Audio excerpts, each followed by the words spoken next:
سيدنا محمد بن عبد الله وعلى آله وأصحابه ومن والاه أما بعد ولا حول ولا قوة إلا بالله رب اشرح لي صدري ويسر لي أمري واحلل عقدة من لساني يفقهوا قولي سبحانك لا علم لنا إلا ما علمتنا إنك أنت العليم الحكيم اللهم لا سهل إلا ما جعلته سهلا وأنت تجعل الحزن سهلا إذا شئت سهلا.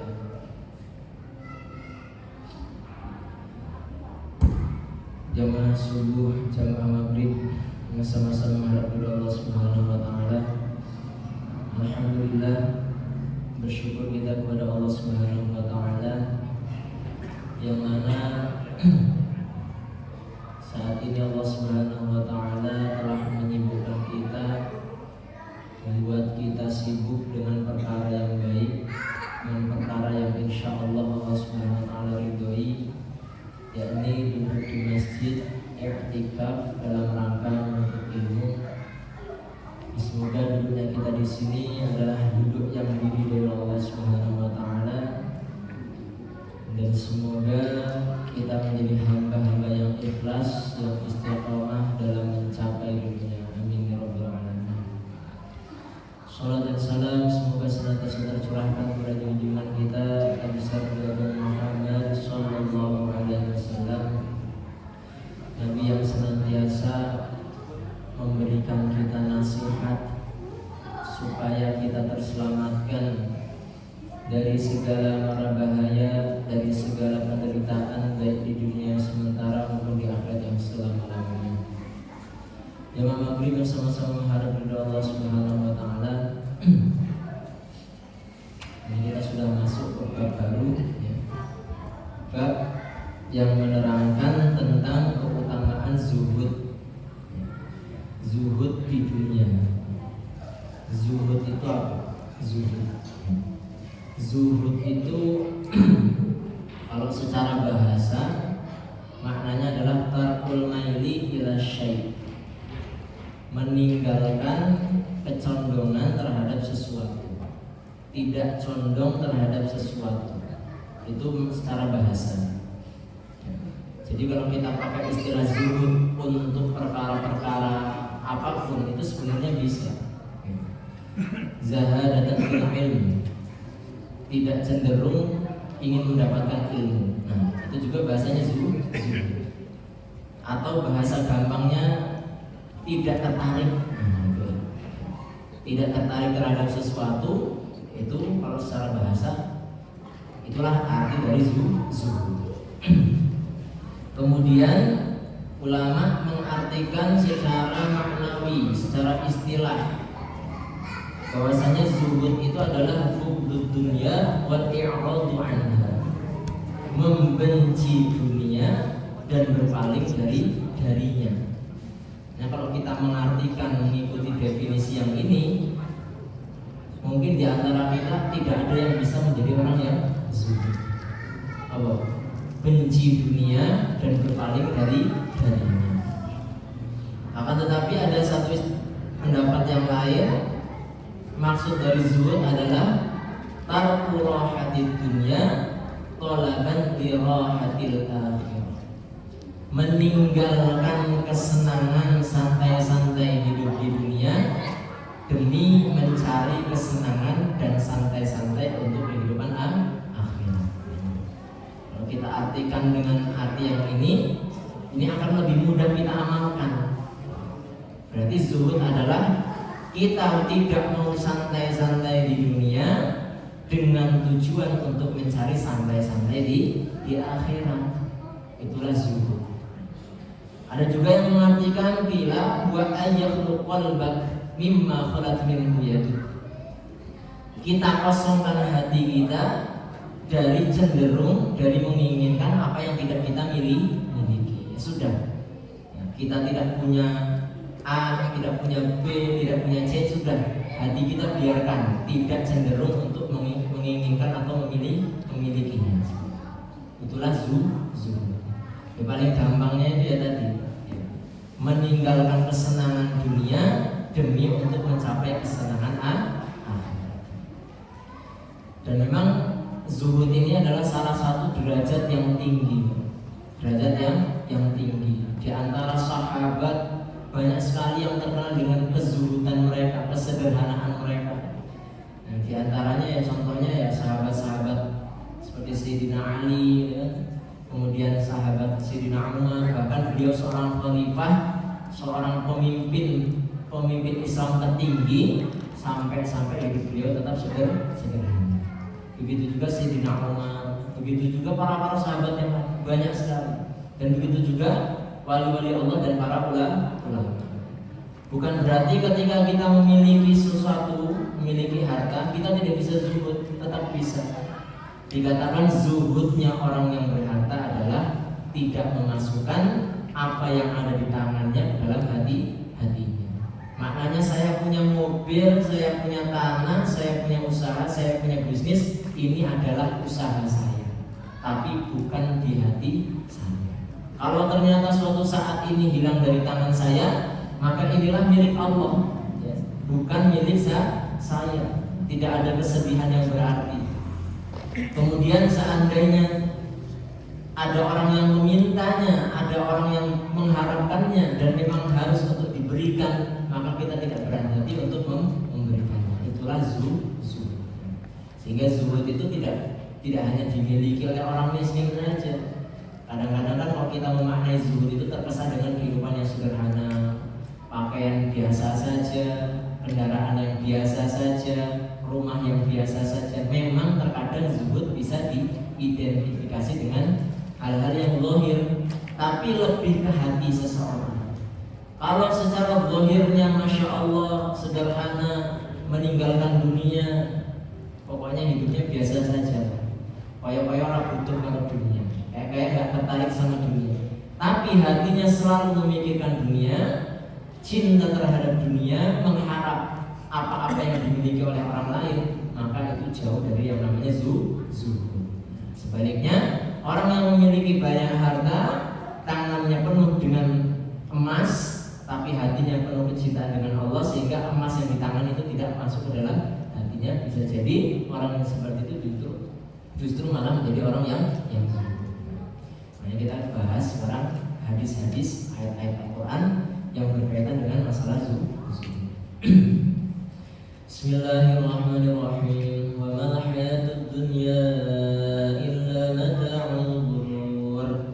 Dan tidaklah kehidupan dunia kecuali hanya kesenangan yang menipu. Kesenangan yang menipu ya. Kita ini kalau di dunia ini seakan-akan yang kita miliki itu adalah milik kita. Ya.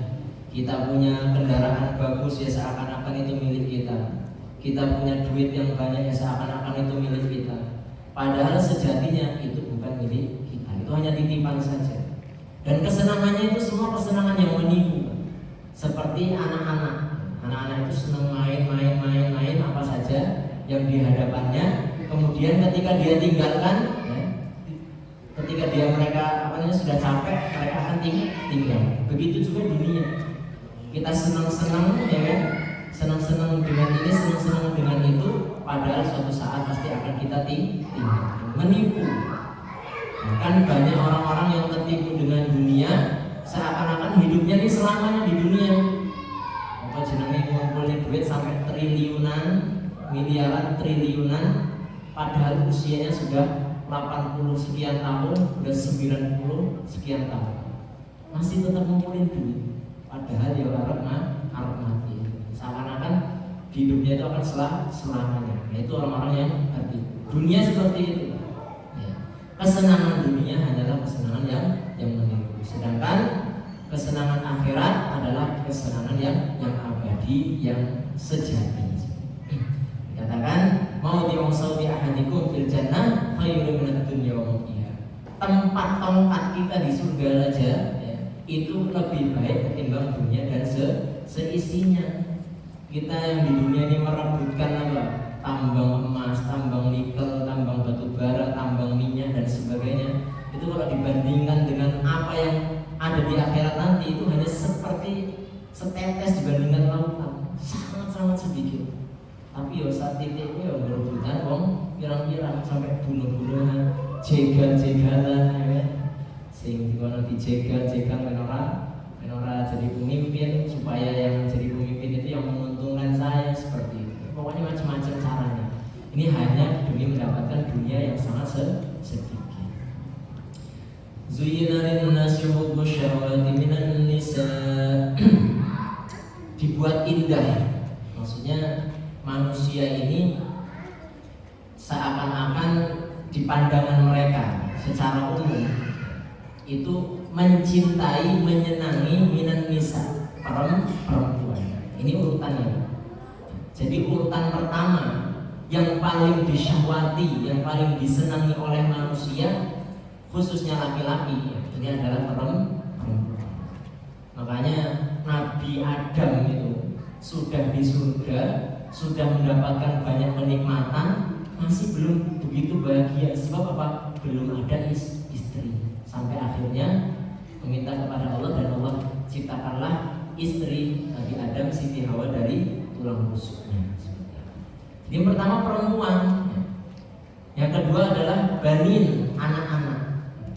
Kalau sudah menikah, yang paling diutamakan ya tetap pengen punya anak. Perempuan dan anak. Anak ini nomor 2. Kalau kita ini orang secara umum pasti lebih, suami-suami pastinya, suami-suami itu pasti lebih memilih dekat dengan istrinya ketimbang dengan anak-anaknya. Maksudnya gimana? Kalau sama istri, jauh dari istri beberapa hari, rasanya itu orang enak ya. Tapi kalau jauh dari anak, bahkan kadang-kadang anaknya sampai mondok 10 tahun, itu pun kadang-kadang biasa saja. Yang pertama itu yang memang perempuan, kemudian baru anak. Yang ketiga warqanya tiril muqantarah, harta yang banyak minat dhahab wal fiddah, baru harta. Ini urutan. Orang yang punya banyak harta kok orang duwe bojo, ya ora penak. Kurang bahagia. Sudah punya istri kok enggak punya anak, juga kurang bahagia. Sebab anak ini di urutan kedua ya. Punya duit banyak, punya istri, belum punya anak, juga kurang bahagia. Kalau sudah punya anak, punya istri, punya duit banyak, nah itu baru lengkap bahagianya seperti itu. Nah itu urutan. Ini manusia secara umum seperti itu.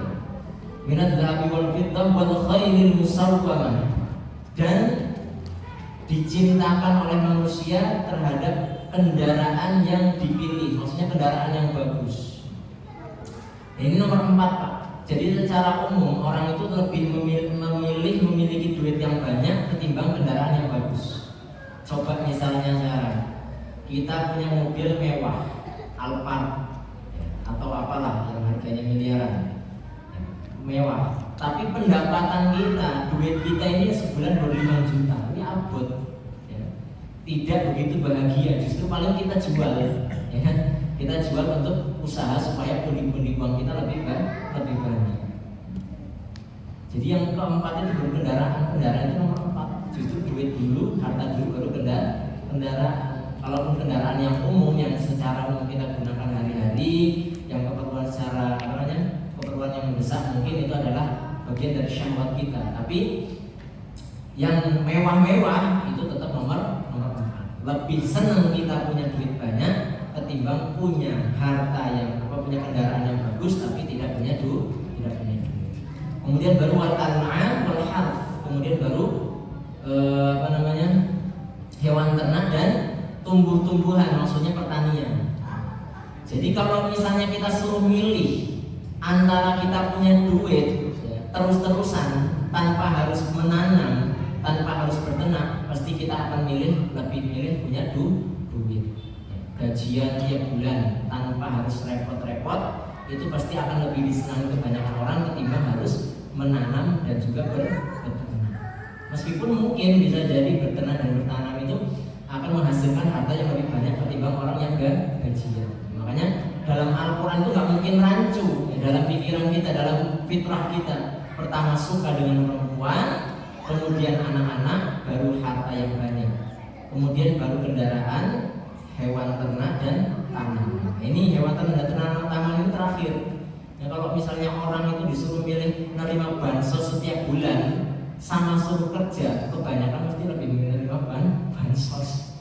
Itu yang keempat tadi, yang ketiga tadi lebih pengen atau lebih senang kalau menerima bantuan uang tunai langsung ketimbang harus bekerja. Meskipun bisa jadi bekerja itu akan menghasilkan harta yang lebih banyak.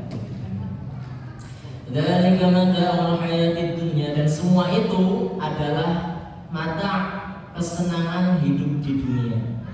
Jadi perempuan, anak-anak, harta yang banyak, kendaraan, kemudian tanaman kita atau peternakan kita itu semuanya kesenangan dunia, Pak, bukan akhirat.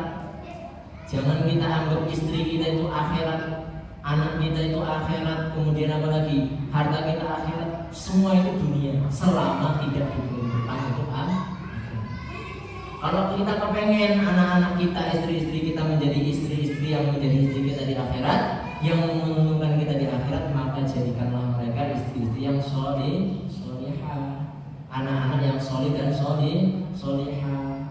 Itu. Nah, kalau kita punya istri tapi kita tidak mampu mendidiknya, paling tidak menghalangi mereka dari hal-hal yang buruk, mendidik mereka untuk menjalankan kewajiban itu minimal sekali, ya kita nanti justru akan mendapatkan tuntutan di akhirat.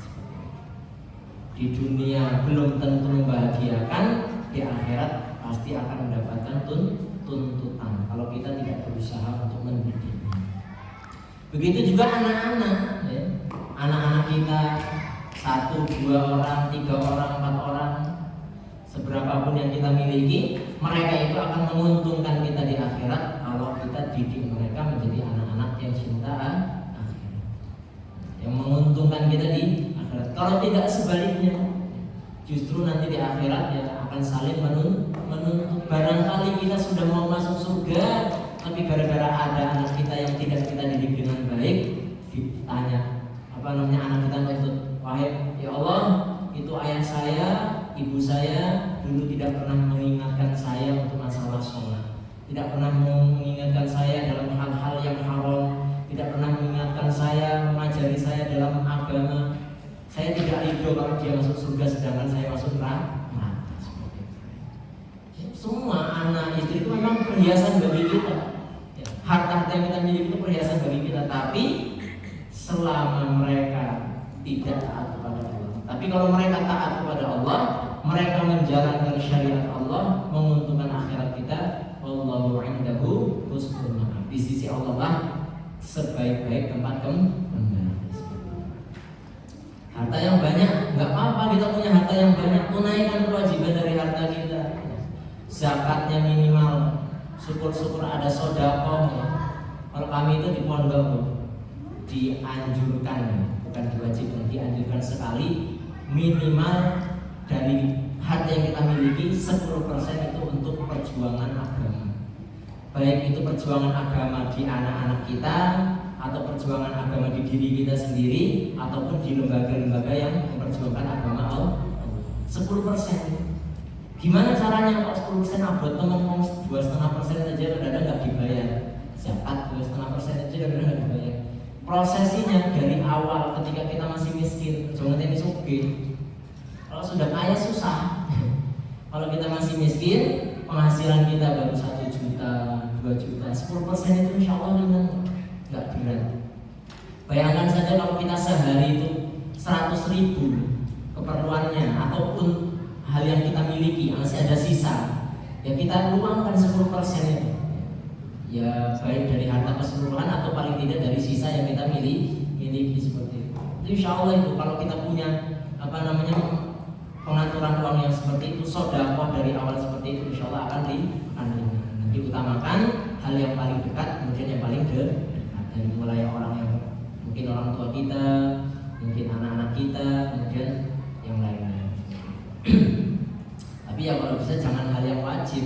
Selama hal yang wajib ini sudah kita cover, ya kita harus melangkah ke hal yang sunnah. Jangan beralasan kadang-kadang orang itu menggunakan dalil dahulukan yang dekat dulu. Iya betul. Kalau kita sudah bisa menunaikan yang wajib, kalau kita belum bisa menunaikan yang wajib, kita dahulukan yang dekat dulu. Anak istri kita dulu. Tapi kalau anak istri kita sudah tercukupi, jangan itu dijadikan dalil untuk tidak berbagi kepada orang lain atau kita tidak memperjuangkan agama Allah Subhanahu. Wa qala ta'ala ya ayyuhan nasu inna wa'dallahi haqq. Wahai manusia, sesungguhnya janji Allah itu benar. Allah itu tidak akan menyelisihi atau mengingkari janjinya. Baik urusan pahala, baik urusan iqab atau hukuman, ya, azab dan selainnya itu tidak pernah diingkari oleh Allah Subhanahu wa taala. Fala taghurrannakumul hayatud dunya, maka dengan demikian jangan sampai kita itu terpedaya atau tertipu dengan kehidupan dunia. Jangan sampai kalau kita terpedaya tertipu dengan kehidupan dunia padahal Allah menjanjikan surga bagi orang yang beramal soleh, kita rugi, ya. Kita rugi. Berapa banyak orang yang pontang-panting hidup di dunia tertipu dengan iming-iming mendapatkan dunia, ternyata nggak dapat, juga tidak dapat akhirat. Banyak sekali. Orang sholat demi apa? Demi bekerja, ya kan? Demi ini demi itu, bisnis macam-macam. Meninggalkan kajian-kajian yang bermanfaat demi dunia, padahal yang bersetengah jam, ya. Meninggalkan ini dan itu ya demi dunia juga. Nggak dapat dunianya belum tentu dapat, juga terlewat akhiratnya. Fala taghurrannakumul hayatud dunya, jangan sampai kesenangan kita terhadap dunia atamattu biha yudhilukum an talabil akhirah, membuat kita lupa dari mencari akhirat. Makanya urusan dunia itu nggak ada yang tercela, tidak ada yang tercela. Yang tercela itu yang membuat kita lupa dengan akhirat. Dan kebanyakan yang membuat kita lupa dengan akhirat ya dunia. Kebanyakan apa? Dunia, bukan yang lain-lain. Dunia. Makanya kok ulama itu mencela akhirat kebanyakan. Ulama sini sih melarat kan ini sembih kadang-kadang orang wani mah. Mergo duitnya wis akeh, wis seneng njegal duit ya. Arep ngomongin dunia wong aku duitnya akeh piye kan. Makanya kalau kajian seperti ini kan kita urutan, jadi nggak ada istilahnya tebang pilih. Ya, jadi membuat kita itu lupa terhadap akhirat ketika kita sibuk dengan dunia. Makanya kadang-kadang dunia itu dicela. Sebenarnya dunia itu tidak tercela.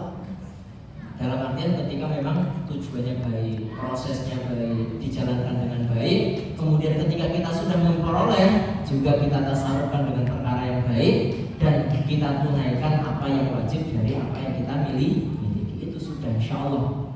Kalau orang sudah seperti itu, mau duitnya miliaran, mau duitnya triliunan, wis ora apa-apa, nggak usah dimasalahkan.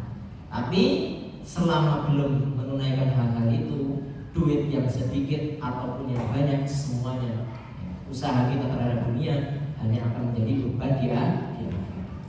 Wala yaghurrannakum billahi al-ghurur, dan jangan sampai syaitan al-ghurur itu membuat kita lalai dari Allah Subhanahu wa taala, melupakan kita dari Allah Subhanahu wa taala. Wa qala ta'ala alhaakumut takatsur ashghalakum, at-takatsur, bermegah-megahan, memperbanyak harta, membuat kita lupa. Jangan sampai alhaakum, telah melalaikan kalian, at-takatsur, memperbanyak harta dan aqwal, perkataan, banyak ngomong, banyak nyari duit, itu kadang-kadang membuat kita lalai, membuat kita lupa. Hatta zurtumul maqabir, sampai kalian masuk ke dalam kubur. Ila amutum wa qabartum wa kubirtum mudi'ina a'marikum, kamu sudah mati, kamu sudah dikubur, kalian dalam kondisi menyia-nyiakan usia, fi talabid dunia, dalam urusan mencari akhirat. Usianya entek go negeri dunia saja, tidak mencari akhirat, tiba-tiba kok sudah mati. Itu al-haqqul takatsur seperti itu. Ya.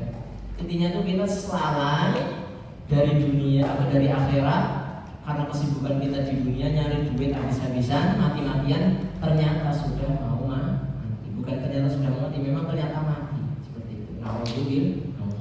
Makanya di antara kematian yang diharapkan oleh orang-orang solih adalah mati dalam keadaan mencari akhirat, mati dalam keadaan kita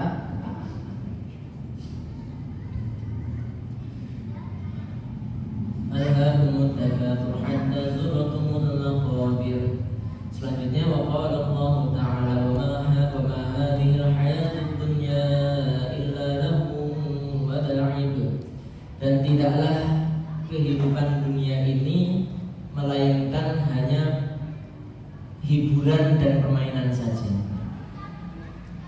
Tidaklah kehidupan dunia ini melainkan hanya hiburan dan mainan saja. Ya, tadi contohnya seperti anak-anak, ya, senangnya hiburan, mainan, ya kan?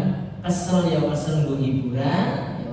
Kesel ya gue dolanan seperti itu. Kemudian kalau sudah capek ya sudah tinggalkan permainan. Jangan sampai kita hidup di dunia itu seperti itu. Hanya untuk hiburan, nonton TV, toh, ya. Dolanan HP, scroll, ngobrol sia-sia, habis hiburan. Untuk hiburan dan mainan terus. Ya. Kemudian kalau sudah capek, sudah waktunya mati, ya sudah tidak ada dapat apa. Jangan sampai seperti itu. Tidak lagi kehidupan dunia kecuali hanya seperti itu saja. Ya, tapi jangan sampai kita menjadi orang-orang yang seperti itu, seperti anak-anak. Kita hidup tapi seperti anak-anak. Habis usia kita untuk hiburan dan mainan. Wa inna ad-daral akhirata lahiyal hayawan. Sesungguhnya kehidupan akhirat itu adalah kehidupan yang hakiki, kehidupan yang sebenarnya. Ya kalau kita sudah di akhirat, insyaallah, jangankan untuk proses masuk surga dan neraka yang abadi, proses pertama saja di dalam kubur itu sudah bertahun-tahun. Mungkin di kuburan di Titiwang ini yang paling lama sudah ada mungkin ya, kalau puluhan tahun, berapa puluh tahun nggak tahu ya. Mungkin ada sudah 50 tahun lebih ya. Terus di kuburan, belum lagi kalau nanti kita sudah meninggal berapa lama. Yang di Mesir sana yang dari zaman Firaun sudah berapa ribu tahun. Dan kemudian yang di mana lagi zaman Nabi Soleh, zaman Nabi Muhammad itu sudah puluhan ribu tahun. Zaman Nabi Nuh saja, Nabi Nuh hidupnya saja 1000 tahun sekian. Sampai sekarang sudah ribuan tahun, puluhan ribu tahun. Itu baru di alam kubur, belum lagi nanti di alam mahsyar yang dikatakan 50.000 tahun. Belum lagi di sirat, di mizan, hisab dan sebagainya sampai surga atau neraka. Panjang sekali. Makanya kalau kita merenungi kehidupan dunia, ya benar-benar kita itu seakan-akan nggak perlu ada kaitan hidup kita dengan dunia ini. Tidak perlu ada kaitannya, tidak perlu ada ta'alluq, nyangkut hati kita terhadap dunia itu seakan-akan tidak perlu sama sekali. Sebab apa? Semuanya akan kita tinggalkan dalam waktu dekat. Kalau dibandingkan di akhirat, kita hidup di dunia itu hanya beberapa menit saja, 1 atau 2 menit saja, nggak lama. 1 atau 2 menit yang sangat-sangat singkat. Sedangkan 1 hari di akhirat adalah 1000 tahun dunia.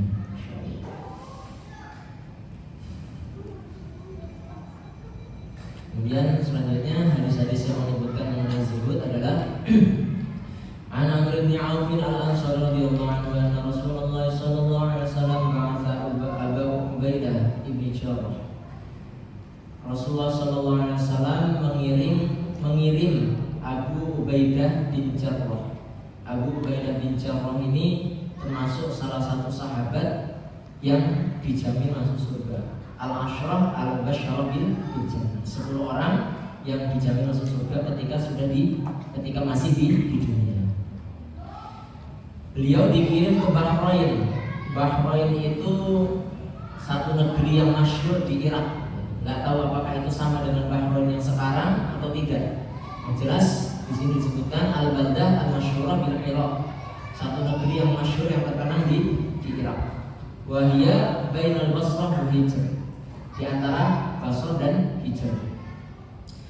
Beliau dikirim ke Bahrain, ya'ti bi jizyatiha faqadima bimalin minal Bahrain. Suruh ngambil jizyah. Zaman dulu, Pak, di zaman khalifah, zaman kepemimpinan Islam, itu orang-orang kafir itu kan disuruh bayar jizyah, pajak. Suruh bayar jizyah kepada pemerintah Islam. Tujuannya apa? Untuk mendapatkan keamanan. Sebab gini, orang Islam itu kalau lemah mesti dijajah. Orang Islam kalau lemah itu mesti dijajah, ditindas. Bukan cuma bayar jizyah, hartanya diambil, tanahnya diambil, nyawanya dibunuh. Itu orang Islam kalau lemah. Tapi kalau Islam kuat, cuma suruh bayar jizyah saja. Makanya kalau kita minta orang-orang kafir bayar jizyah, misalnya dalam pemerintahan Islam itu bukan suatu kezaliman,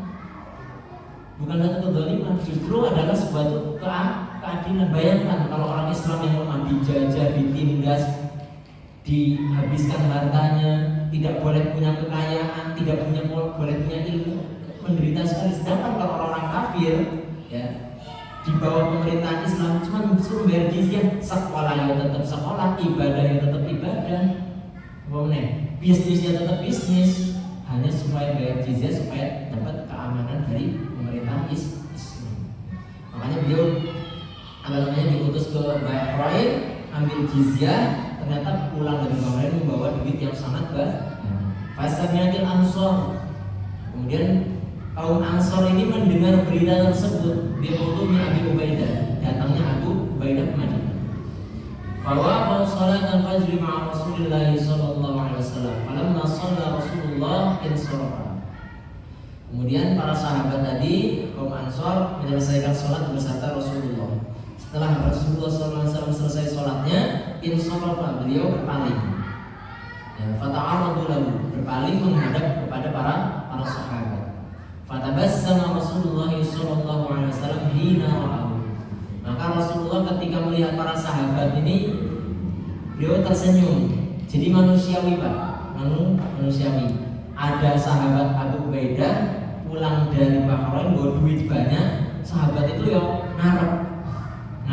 Ngarep itu manusiawi seperti itu. Ada orang membawa kekayaan yang memang berhak dibagikan kepada orang Muslim, menjadi khazanah atau masuk ke tabungan kaum muslimin, baitul mal dan sebagainya. Itu orang-orang itu pada ngarep itu wajar.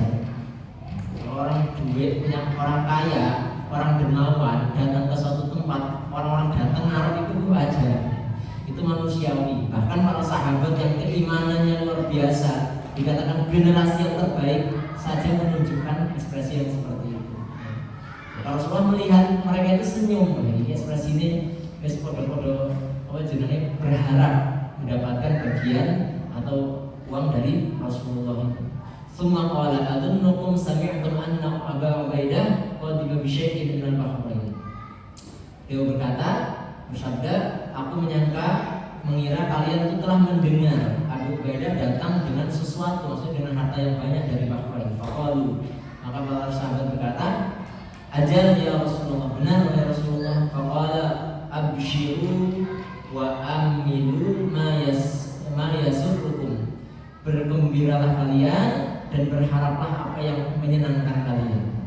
Jadi sudah dikasih kode nih, bakalan dikasih duit. Wis tenang wae, seneng-seneng lah sampean. Jenengan seneng kabeh. Wallahi mal faqra akhsha alaikum. Tapi Rasulullah melanjutkan sabdanya, demi Allah, bukanlah kefakiran yang aku khawatirkan kepada kalian.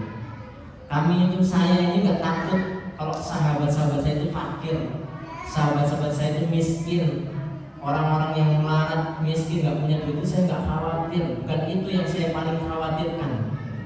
Walakinni akhsha alaikum an tubsata dunya alaikum. Akan tetapi aku tuh lebih khawatir kalau dunia itu diluaskan bagi kalian.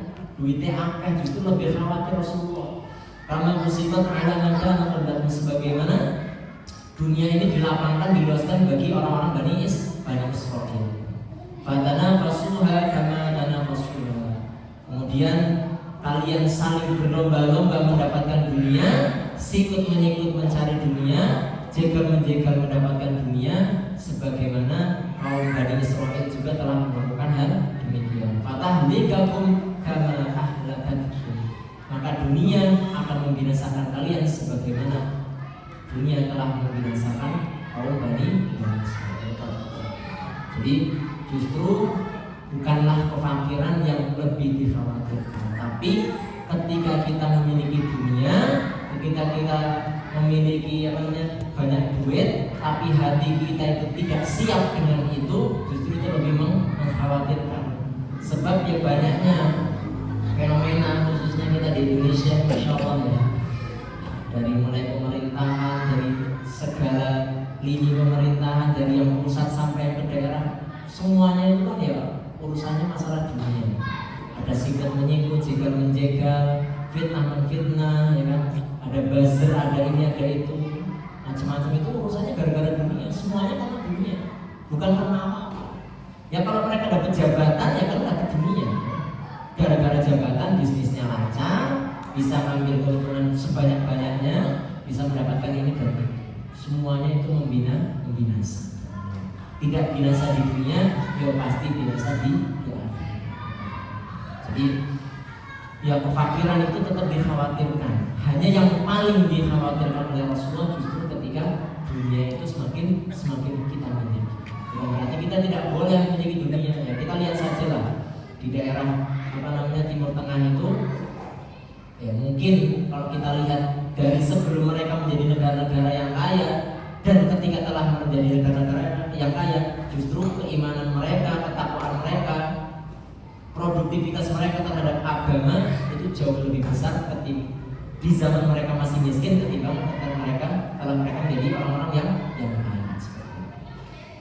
Sekarang yang kaya-kaya ya justru yang masuk orang-orang dari luar negeri, turis-turis ya, lancong-lancong membawa budaya barat. Sampai-sampai di Saudi saja yang dulu tidak ada istilahnya klub malam, tidak ada istilahnya hiburan-hiburan malam, kemudian tontonan-tontonan yang membuat mereka itu lalai, sekarang sudah banyak ya.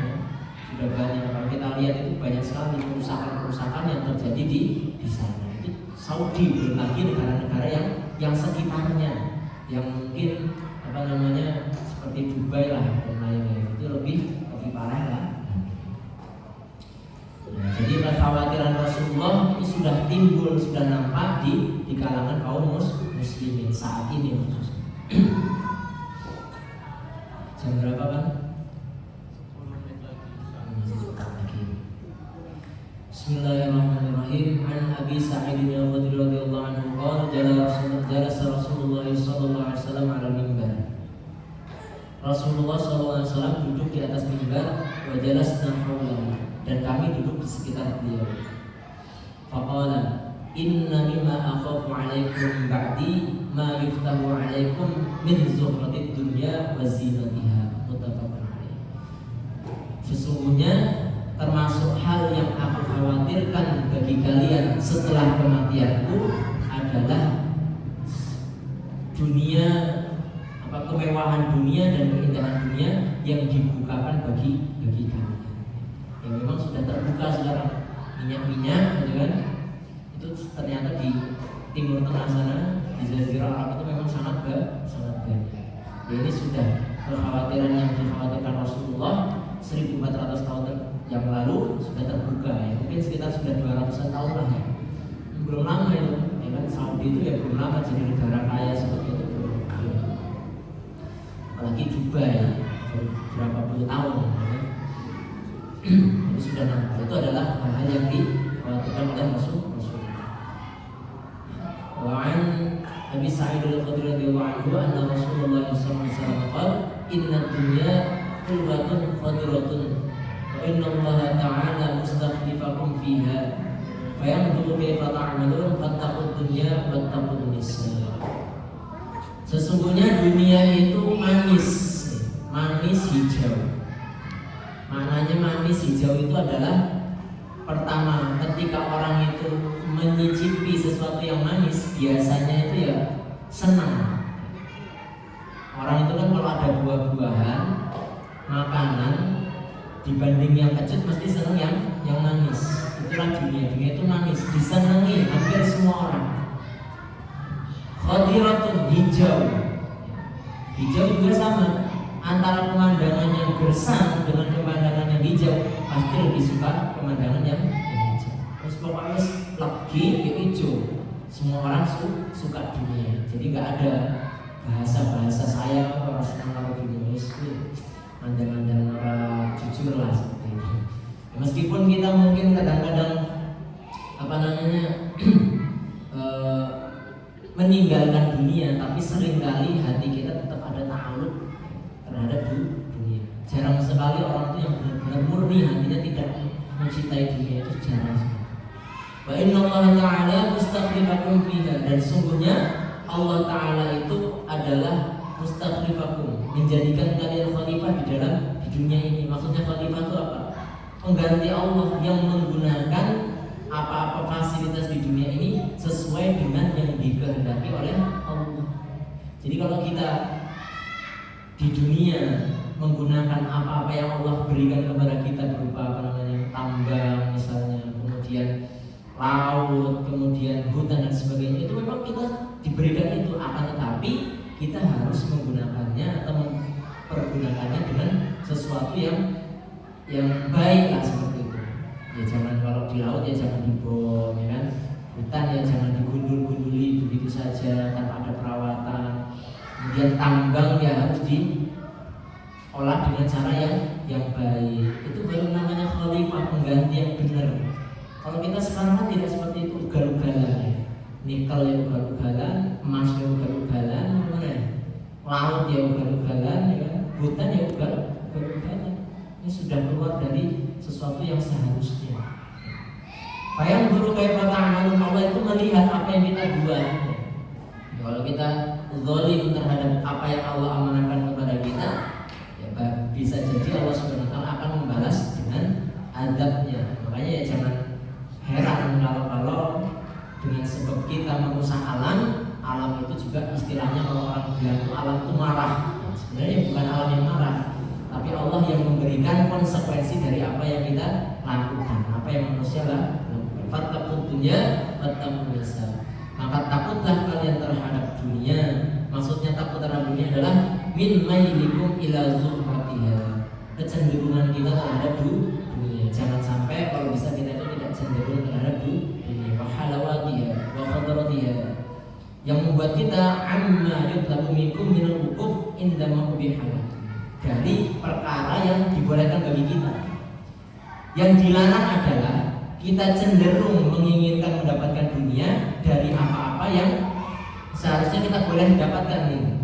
Kita boleh mendapatkan dengan cara yang halal, dengan porsi yang sekian-sekian, tapi kita berlebihan dari itu yang dikhawatirkan, itu yang kita hindari. Selama dalam jalan yang halal, kemudian dalam porsi yang dibolehkan oleh Allah Subhanahu wa taala yang tidak berlebihan, maka itu tidak ada celah.